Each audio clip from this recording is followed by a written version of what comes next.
Southern Art Gallery. Today I decided to show you my brushes.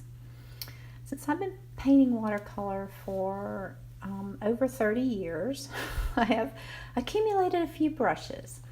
And I thought we would just run through the different types of brushes very quickly, make this a short video, and show you the brushes that I actually use, and there are probably about 8 of them that I actually use out of all of these brushes.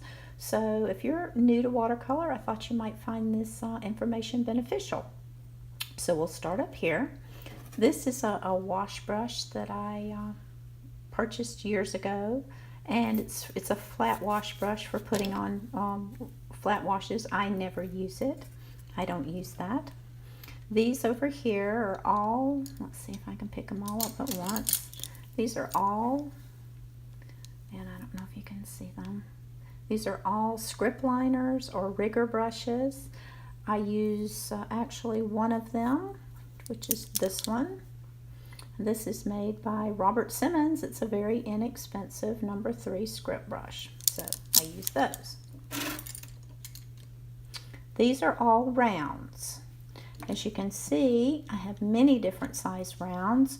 I will tell you some of my impressions on them. These are the new Mimics that Jerry sells. I haven't had a chance to really decide if I like those or not. These are very inexpensive brushes from Hobby Lobby. This, on the other hand, is a very expensive brush from Escoda. This has this odd point on it that has a belly and then a tip on the very end of the brush, and I really dislike this brush. I wish I had never bought that brush. This is just inexpensive Winsor Newton. These brushes are from Creative Mark, so I think they're Jerry's brushes. I don't care for them. This is my favorite brush. This is a number 4 sable that I ordered from Billy Soul, who's a botanical artist in the UK. This is one of my favorite brushes. This is a number 5 Raphael Kolinsky. I do use this brush a lot. These brushes are Winsor Newton 6 and 7, and I really dislike these brushes. They're supposed to be pointed brushes, and as you can see, they do not hold a point at all. Let me move this so you can kind of see. I'll put the other stuff here. So you can see they don't hold a point at all. I never use those brushes. Okay. This is an inexpensive Creative Mark I don't use. This is a new one that I got from Jerry's that's supposed to mimic Kolinsky, and I actually like this brush. It's a number 6, so I really like that one. This is an inexpensive number 12 from Hobby Lobby that I'm trying to figure out the brushes for my students to use, and I like this brush. I've used, this is a Dick Blick. I've worn that out, so obviously I like that one. This is one of my favorite brushes. This is an Escoda. It's a number 12. It's a Versatile. Love Escoda brushes. This is a Robert Simmons, and years ago when I was into really large florals, I bought this large, I think it's maybe a 30 or I don't know, maybe a 26 Robert Simmons, and I used it a lot. My favorite big brush though is this Da Vinci Cosmotop, which is a number 30. This is what I lay my washes down with when I'm wetting my paper initially. This is one of my new favorite brushes. This is a silver brush called Black Velvet. It's a number 10, if you can see that. That's just an inexpensive little flat brush. This is one of the brushes I use more than anything. It is a Hobby Lobby Master's Touch 3/8 inch flat brush. And I use this to mix all my paints. I use that every day. I never use this brush, although it looks like I did use it because it's kind of worn out. This is an angle brush and it has that nice, it's a Dick Blick synthetic. So I used it at some point. This is an inexpensive little Corning flat. This is another inexpensive Hobby Lobby brush that's supposed to mimic squirrel, and I actually like that. This is a new Princeton Aquarelle. I think it's called Aquarelle. It's a Neptune Aquarelle, and I like this. This is a 1/2 inch flat brush. I do use that one. This is a Simply Simmons flat shader. And I will tell you that if you're looking for really inexpensive brushes to begin with, Simply Simmons is a really nice little brush. I have several of their brushes. I have this, which came in a set, I think. That's a little 1/4 inch angle. They're really nice brushes. And this is one of my favorite brushes also. It's a Simply Simmons, and it's actually a mural brush. But I don't know if you can see that. I love this brush. It also lays down great washes. It's very soft, and you can get this at Hobby Lobby. This is a 1-stroke. I do like 1-stroke brushes. This is a Winsor Newton inexpensive student grade brush. And this is one I've used obviously forever. This is a Lowell Corning, and it's the 1-stroke again. They're great for mixing paint. And this is a flat Robert Simmons White Sable. I guess it's a 1 inch. I never use that anymore, but I used to use it all the time. That's just an inexpensive little, what is this? This is a Royal Majestic, which is, I bought it because it was tiny, had that tiny end. This, I have no idea why I bought this. This is a Dick Blick 1/4 inch ellipse. And if you can see, it has this giant brush on the end, and I don't even know why I bought that.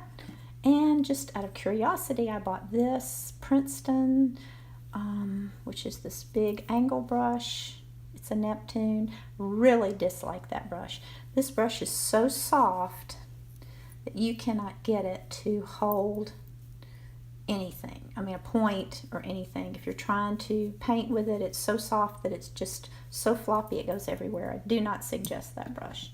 Here's the one that I've used for years. It's a Daniel Smith Cat's Tongue, and I love this brush. I've just about worn that out. This is a Cat's Tongue by Escoda, which I also used. I've used it for years. And these are the new, I actually got these free for buying Sennelier paint. And these are made by Raphael, and these are called Soft Aquas. And this is their imitation squirrel quill, and I really like these. I've gotten 2 of them, and they're kind of sharp. You have to be careful, but I use them all the time. They're the nicest little brush. It's a 0. This is a Creative Mark quill that I absolutely can't stand. Never use it. Never use it. See, it has no point whatsoever, so I guess for if you want to mop things, it's fine. This is the little faux finishing brush. I have lots of other faux finishing brushes that because I used to do faux finishing, so I have all kind of fun brushes like that. Here's some fan brushes. I like this fan brush. It's Utrick. So I think that's who is that?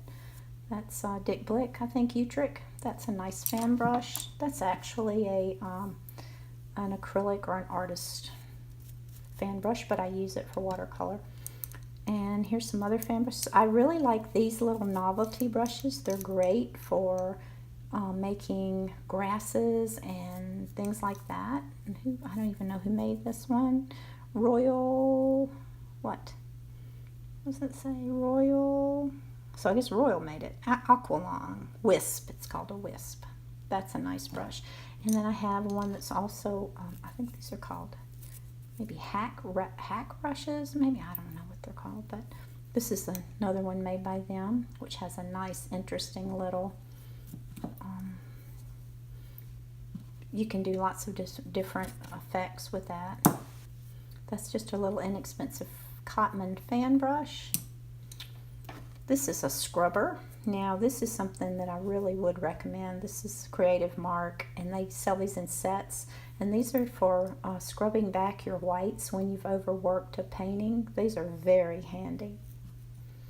Okay, and these are just, that's a dagger I never use, and this is another Simply Simmons Filbert, which I never use. So those are my brushes, and of all these brushes, there's probably, if I had to choose, if I had to make a choice, I would probably, if I were going to buy a brush, I would get a number 4, like this one. I would get a number 6, like this Creative Mark or something like that. This 10, which is a silver brush, the Escoda, which I love, my number 12. The big 30 is a great wash brush, but you really don't have to have it. My number 5 Raphael, my little inexpensive flat brush, and probably this 1/2 inch. I like this new Princeton. And really, and the little, if you want to try a squirrel or an imitation squirrel, I would try the Raphael Soft Aqua. Really like that. And I think that's about it. And probably I do 90% of all my paintings with these brushes right here.